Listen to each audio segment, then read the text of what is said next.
Welcome to our channel. Today we how to disable GitHub Actions email notifications to reduce build noise. Full guide step by step clearly.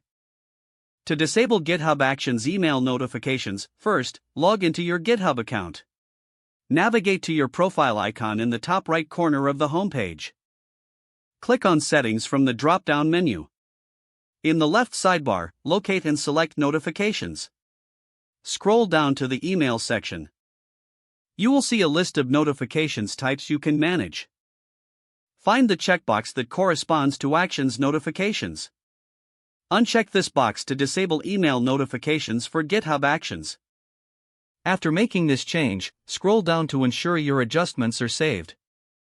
Optionally, you can adjust other notification settings as needed. Once you've made all desired changes, exit the Settings menu. Your GitHub Actions email notifications will now be disabled. This will reduce the email noise from build statuses, allowing for a clearer inbox. You can always return to adjust these settings at any time in the future. If the page does not load, refresh the browser or try again in a private or incognito window. Make sure you are using the correct email address, then retype it carefully to avoid small typos. If your password is not accepted, use the reset option and create a new strong password you can remember.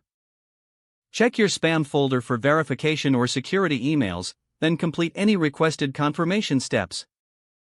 Enable two-factor authentication if available to improve account security and reduce unauthorized access risk. After signing in, review your profile details so your contact information and settings are accurate and current. If you see an error message, note it down and try again after restarting your device and internet connection. Log out when you finish, especially on shared devices, to keep your account and payment information secure. If the page does not load, refresh the browser or try again in a private or incognito window. Make sure you are using the correct email address, then retype it carefully to avoid small typos.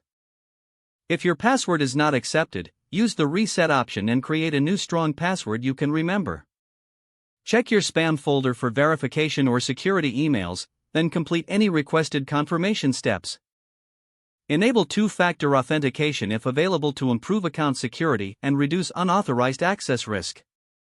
After signing in, review your profile details so your contact information and settings are accurate and current. If you see an error message, note it down and try again after restarting your device and internet connection. Don't forget to like this video and subscribe to our channel for more step-by-step tech guides.